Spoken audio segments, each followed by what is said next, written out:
bridge of the harmonious prospect hummed with the gentle efficiency that characterized all Galactic Union vessels. Commander Vex Tal, a Calarian whose iridescent carapace reflected the soft blue lighting, studied the holographic display with growing concern. The signal they'd intercepted 3 cycles ago pulsed with unmistakable urgency. A distress call, ancient in format, but undeniably genuine. Analysis complete. Commander, announced Science Officer Threen, her 6 eye stalks swiveling toward the data stream. The signal originates from Sector 773, subsection Gamma, a planetary system remarkably primitive, pre-warp civilization, possibly pre-industrial. Vex Tal's mandibles clicked thoughtfully. Under Union law, any distress signal demanded response regardless of origin. It was the foundation of galactic civilization, the principle that had united thousands of species under one banner of cooperation and mutual aid. No sentient being should suffer when help could be rendered. "How long until we arrive?" he asked. 18 standard hours, Commander. Prepare the Mercy protocols, medical teams on standby, translation matrices ready, and keep our weapons powered down. We don't want to frighten them. Throughout the harmonious prospect, the crew moved with practiced efficiency. The Calarians, Threen's people, the Voshanti, the crystalline Kelthier, all represented species that had themselves once been primitive, once been saved by the Union's compassion. Now they would pay that gift forward. In the medical bay, Dr. Reln adjusted his sensitive hearing organs as he reviewed xenobiology databases. Death World classification scrolled past, Class 1 through Class 5. The higher the number, the more lethal the environment. Most Union species hailed from Class 1 or Class 2 worlds. Stable climates, manageable predators, reasonable gravity. "Doctor!" his assistant called out. "Preliminary scans of the distress signals planet are concerning." Rellen's ears perked forward. "Concerning how?" "The atmospheric composition suggests a Class 4, possibly Class 5 environment. Oxygen levels at 21%. Highly corrosive to most species. Extreme weather patterns, tectonic instability, and the biodiversity readings?" The assistant's voice wavered. Thousands of apex predators. On a single world. Relm felt his blood chill. Class 5 death worlds were rare. Planets so hostile that survival required constant adaptation, where evolution carved inhabitants from the cruelest stone. Union policy regarding such worlds was clear. Observe from orbit, never interfere. The beings that evolved in such crucibles were dangerous, unpredictable. But this was a distress call, a cry for help. He hurried to the bridge, nearly colliding with a Kelther engineer in the corridor. "Commander Vex Tal, we have a problem." The commander turned, his compound eyes reflecting Reln's agitation. "Report. The planet. It's a Class 5 death world. Commander, we should reconsider our approach. Whatever species sent that signal, they evolved in conditions that would kill most of us in minutes." Vex Tal considered this. Throughout the bridge, other officers had paused in their duties, listening. The Galactic Union had strict protocols regarding death worlds. First contact with such species required specialized teams, careful preparation, psychological evaluation of both parties. But the distress signal continued its lonely pulse across the void. "The law is clear," Vex Tal said finally. "Distress signals demand response. We'll maintain extreme caution, but we will render aid. They called for help. We are bound to answer." The decision made, the crew returned to their preparations with renewed urgency. Hardened environment suits were distributed. Remote drones were programmed for initial contact. Every protocol designed for dangerous first contact situations was reviewed and rehearsed. As the harmonious prospect dropped from faster-than-light travel at the system's edge, the planet swam into view on the main display. It was beautiful in a savage way. Swirling blue oceans, green-brown continents, white clouds streaking across its face like scars. From this distance, it looked almost peaceful. "Beginning system scan," Threen announced. "Detecting by the Founders." Her voice trailed off into stunned silence. Every officer turned to stare at the displays now filling with data. The tactical officer, a young Calarian named Jexif, spoke what they were all thinking. "Commander, there are ships. Hundreds of ships. No, thousands." The displays showed them in stunning detail.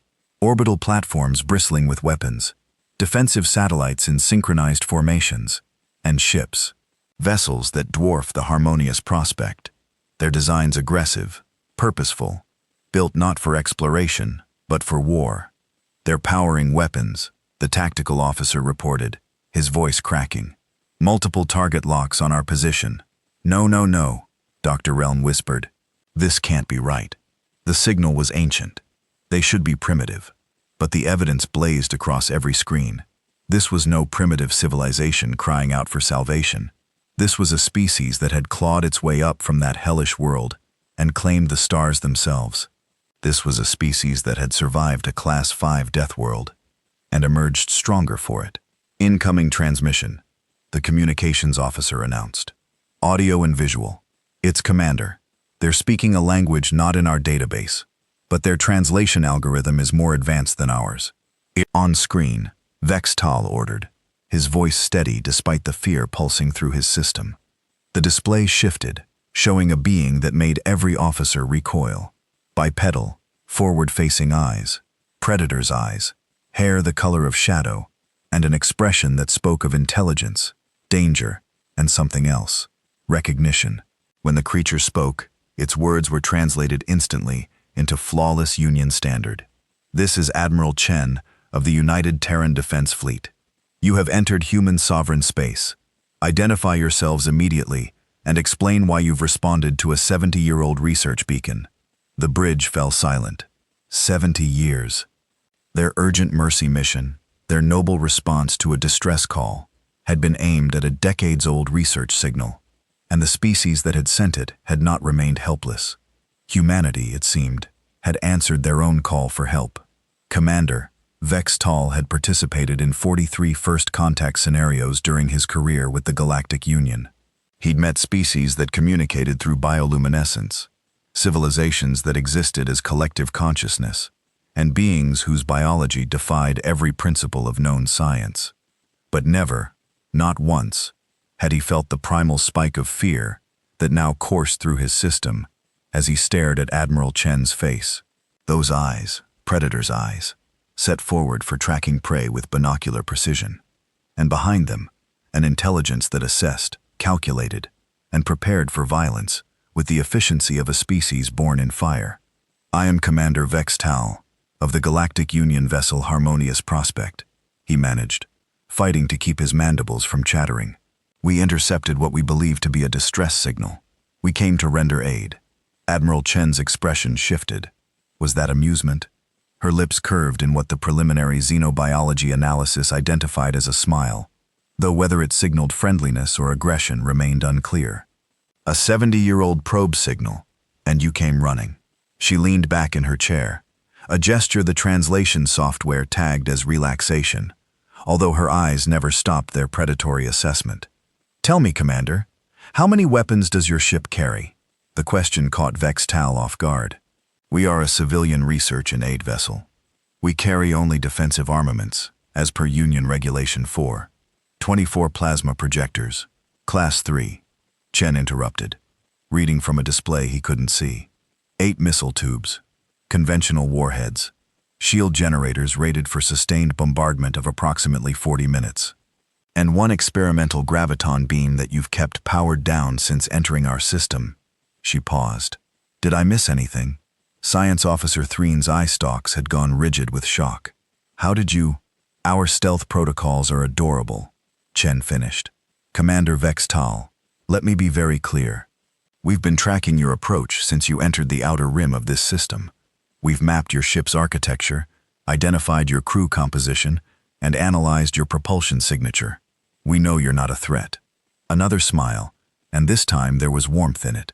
But we also know that if you were, you'd already be debris. Dr. Relm stepped forward, his medical curiosity overriding his fear. Admiral Chen, if I may, your species evolved on a Class 5 death world. Your planet alone should have prevented you from developing spaceflight.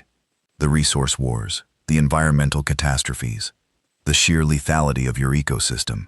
How did you survive? For the first time, Chen's expression sobered. Doctor, is it? Dr. Relm, according to your analysis, you want to know how we survived? She stood, and even through the display, her presence was commanding. We almost didn't. 12 times in recorded history, humanity came within a handful of years of extinction. Climate disasters, plagues, wars that turned continents to ash. And yes, Doctor, our planet tried to kill us every single day. She moved to a viewport behind her, and the camera followed. Through it, Earth turned in serene majesty. That beautiful, terrible world. We survived because we learned something your peaceful union species never had to learn. We learned that survival isn't about being the strongest or the fastest, or having the thickest armor. It's about adaptation.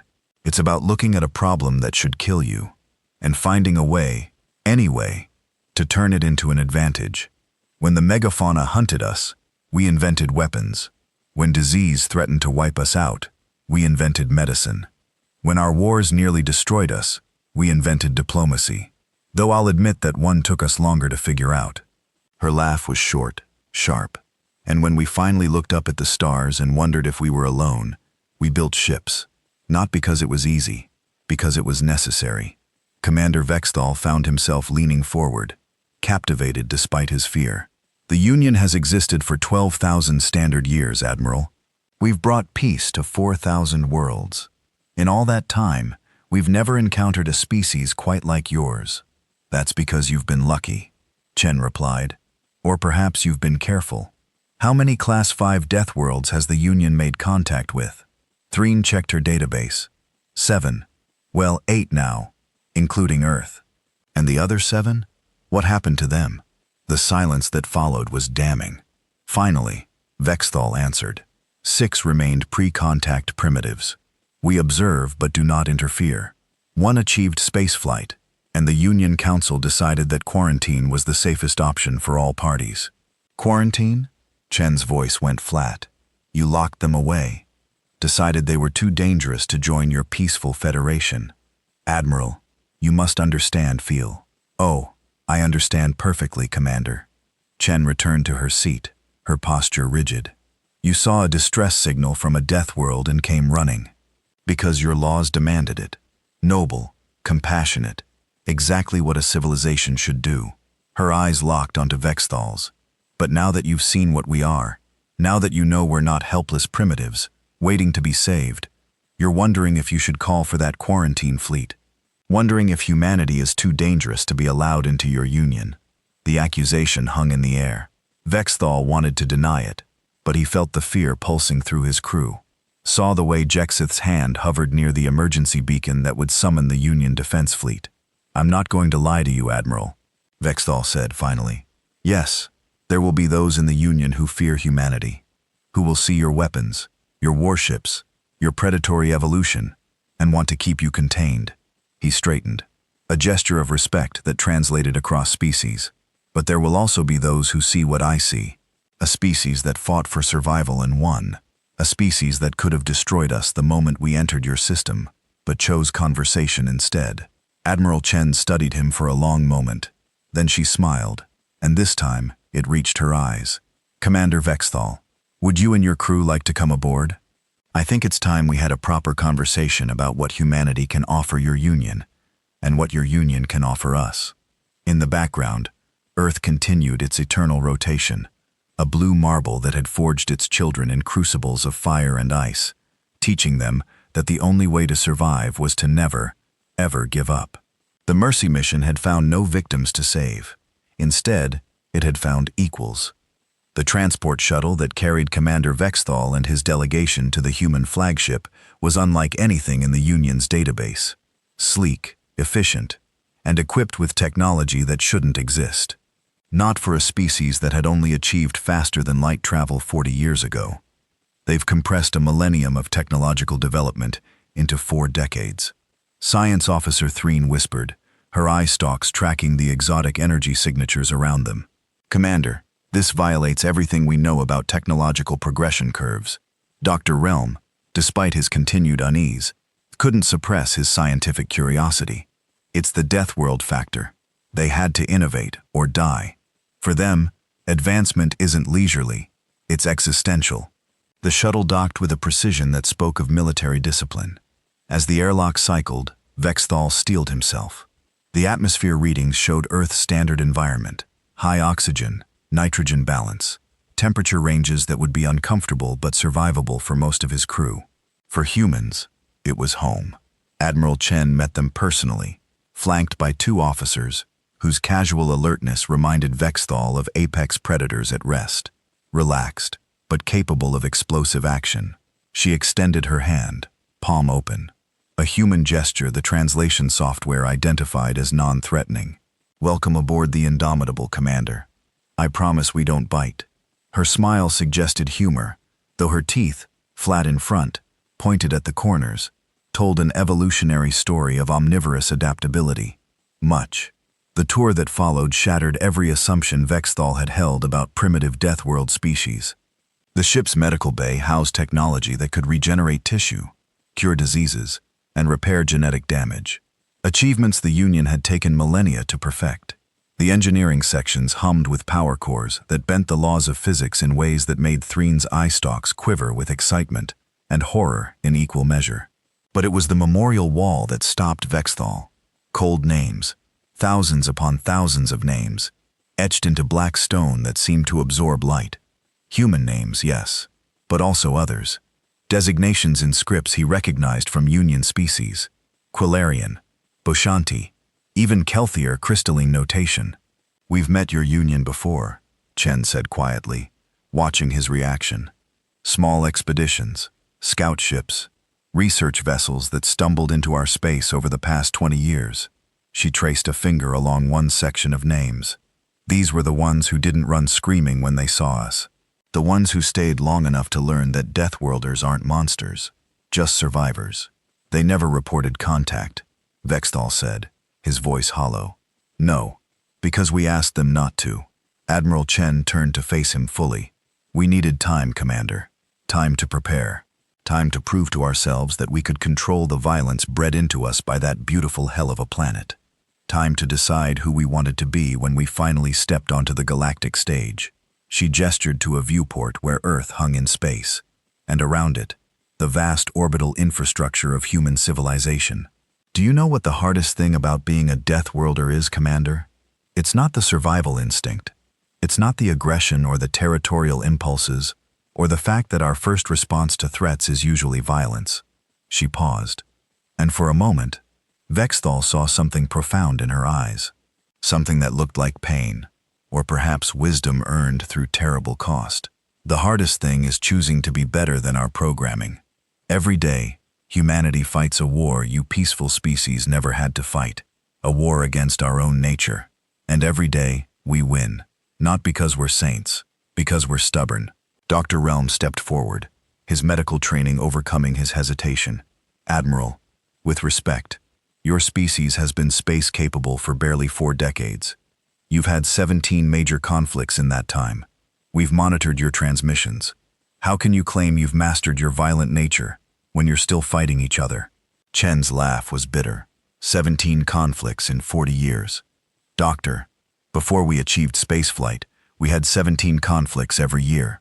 Sometimes every month." She pulled up a holographic display showing human history. A timeline of wars, genocides, near extinctions, that made several of the delegation members recoil in horror. "This is what we were.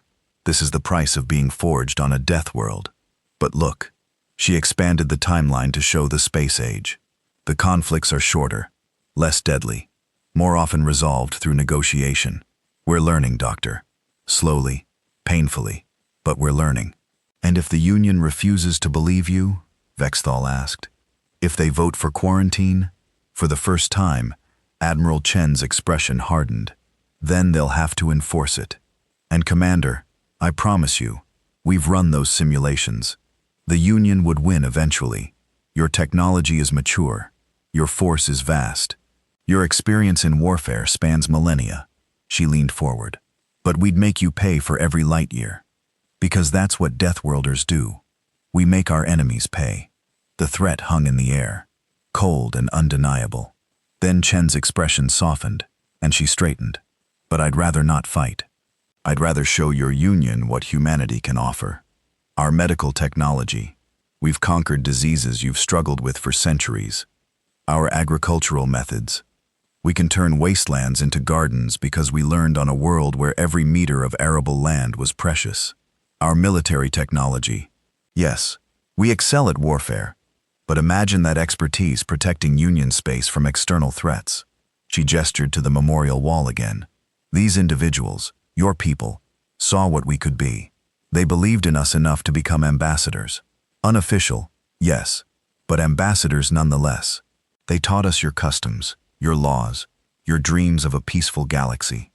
Chen's smile returned, genuine and warm. We want to join that dream, Commander. Not as conquerors, not as threats to be contained, but as equals, as partners, as proof that even a species born in hell can reach for heaven. Vexthal looked at his crew. He saw fear, yes, but also wonder, possibility, the chance to welcome a species unlike any other. Dangerous, certainly, but capable of such extraordinary adaptation and growth. Admiral Chen, I cannot promise the Union Council will agree to immediate membership. There will be debates, assessments, probably years of diplomatic negotiation. We're patient. We've waited 4 billion years to meet you. We can wait a few more. But, Vexthal continued, his mandibles spreading in what his species used as a smile, I can promise them my testimony. I will tell them that humanity is not a threat to be contained, but an opportunity to be embraced. That Deathworlder is given the chance, can teach us all something about survival, adaptation, and the stubborn refusal to give up. Chen extended her hand again, and this time, Vexthal took it. Her grip was strong, too strong. Speaking of muscles evolved to fight gravity, and predators, and 1,000 other deadly challenges. But it was also controlled, measured, speaking of a will that had learned to temper strength with wisdom. To new beginnings, she said. To new beginnings. Vexthal agreed. Behind them, through the viewport, Earth turned in silence. A world that had sent its children to the stars, not as conquerors, but as survivors. And in the vast darkness of space, 2 civilizations took their first tentative steps toward understanding that sometimes the most dangerous beings make the most steadfast allies. Because Deathworlders don't just survive, they endure, they adapt, they overcome, and they never, ever give up.